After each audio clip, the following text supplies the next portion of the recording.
Good morning everyone. কেমন আছো সকলে? আশা করছি সকলে খুব ভালো আছো, সুস্থ আছো। আমিও ভালো আছি, মোটামুটি সুস্থ আছি। তো দেখো, বৃহস্পতিবারে আমি তো পূর্ণিমা লাগার পর দিতে পারিনি, মেয়ের স্কুল ছিল, তাই আমি শুক্রবারই দিয়েছি। আর ঠাকুরকে এত সুন্দর লাগছিল, আবির দিয়ে সাজিয়ে দিয়েছিলাম। তো তারপর মেয়ের সঙ্গে একটু ঘরেই ছিলাম, ভেবেছিলাম মেয়ের সঙ্গে হোলি খেলে তারপর দোকান যাব, কারণ মেয়ে এখন বড় হচ্ছে, ওকে যদি এগুলি না শেখাই বড় হলেও নিজের থেকে আর খেলতে যাবে না। এখন তো তবে সেই আগের মতন হোলি নেই। আমরা যখন ছোট ছিলাম তখন হোলির মজাটাই আলাদা ছিল। তো আমাদের ছোট্ট ব্যালকনিতে দেখো, ওকে নিয়ে আমি হোলি খেলছিলাম। তো সবাই এসেছিল, সবাই একটু একটু করে খেলে যাচ্ছিল ওর সঙ্গে, কিন্তু আমি বসেছিলাম ওর সঙ্গে হোলি খেলার জন্য।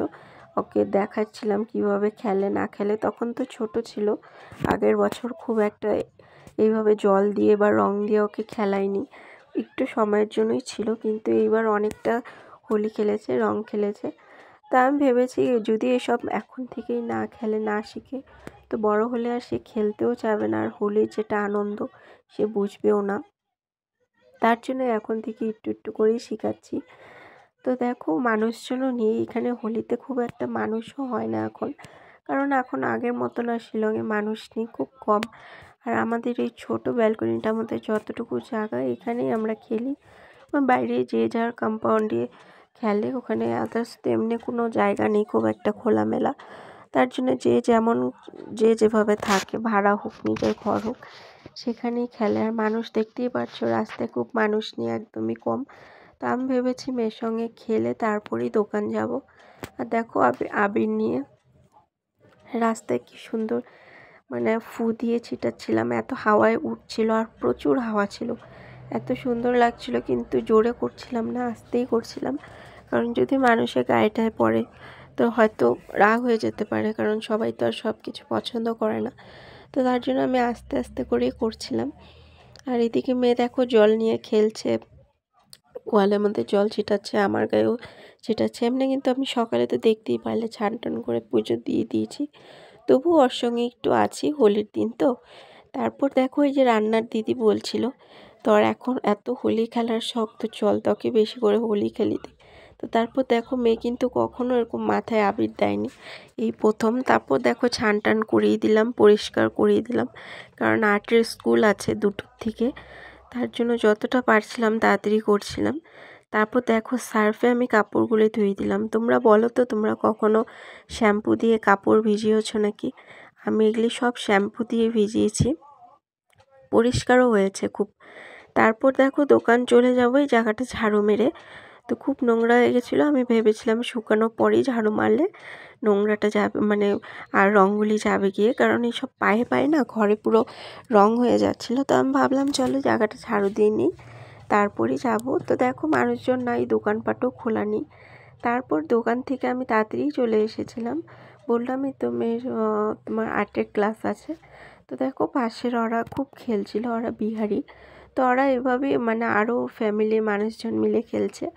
আর আমার হঠাৎ শরীরটা খারাপ হয়ে যাওয়াতে শসা আর মুড়ি খেয়েছিলাম। তারপর মেয়ের রেশন দিয়েছে, এগুলি সব নিয়ে আসলাম, চিড়া, তারপর ঘুগনির যেটা মটর হয়, চাল, সয়াবিন, মুসুরি ডাল, আটা, এগুলি অনেক কিছু দিয়েছিল, নিয়ে আসা হয়েছে।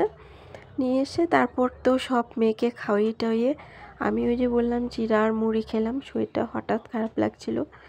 তো অনেক কিছুই দিয়েছে, আর তারপর ওগুলি রাত্রে ঠিকঠাক করব। আর দেখো, এদিকে মেয়ের ব্যাগটাও গুছিয়ে নিয়েছি আর্ট ক্লাসের। তো সব কিছু ঠিকঠাক করে মেয়েকে নিয়ে এখন আর্ট ক্লাসে এই যে দেখো গিয়েছি প্রথম তো, তো ওর জন্য ওর সঙ্গে আমি ছিলাম, আমি আসিনি বাড়িতে। তো ভেবেছি কালকের থেকে আমি আর থাকবো না, চলে আসবো, 2 দিন হবে, স্যাটারডে সানডে। আর এটা পাশের বাড়ির, ওদের বাসায় গেছিলাম। দেখো, এত সুন্দর লাগছিল ফুলগুলি দেখে, উনি খুব যত্ন করে, তাই গল্প করছিল। এসব ফুল এমনিই হয়নি, খুব যত্ন করে সকাল থেকে উঠে এই ফুলের পিছনে থাকতে হয়।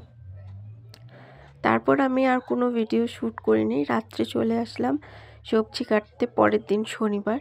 এদিকে মেয়েও মটরশুঁটি, আমি বলেছি তুই এদিকে চল, আমি ওইদিকে সবজিগুলি কাটি। তো দেখো, ও সুন্দর করে টুকটুক করে আমার সঙ্গে এভাবে কাজ করে। যখনই আমি কামের ব্যস্ততা থাকি, যেটা ওর দ্বারা সম্ভব বা যতটুকু সে পারে আমি তাকে করতে দিই। তারপর দেখো আর রাত্রে কোনো খাওয়া দাওয়া কিছু শ্যুট করিনি, সব কিছু হয়ে গেছিলো।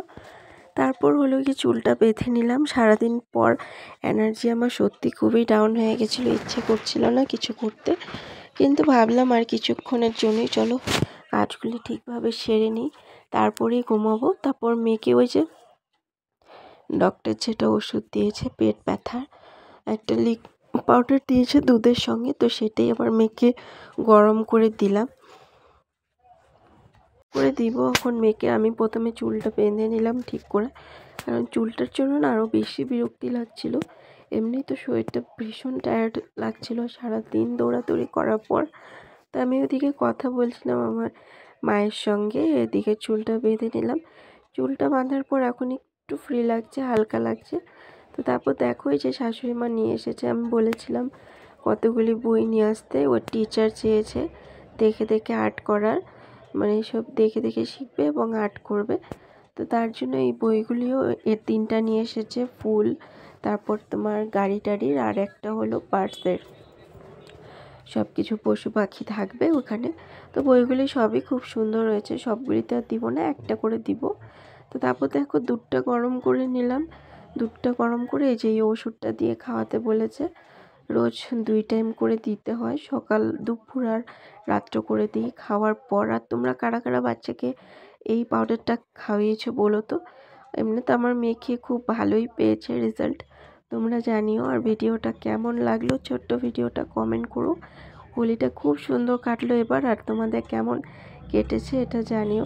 আমি চাই আমার মেয়েকে নিয়ে এভাবে প্রতিটা বছর আমি যেন হোলিটা খুব সুন্দর করে কাটাতে পারি ঠাকুরের আশীর্বাদে। তাই? আচ্ছা, করতে পারছো ভালোভাবে? কালকেও কিন্তু ক্লাস আছে, সানডে যাইতে হবে। হ্যাঁ হ্যাঁ। তো আমার ছোট্ট ভিডিওটা যদি তোমাদের ভালো লেগে থাকে পাশে থেকেও সাবস্ক্রাইব করতে ভুলো না, লাইক করে দিও, শেয়ার করে দিও এবং কমেন্টস করো। তোমরা যদি এরকম আরও আমার লং ভিডিও দেখতে চাও নিশ্চয়ই দেখতে পাবে। শুভরাত্রি, টাটা, সকলে ভালো থেকো।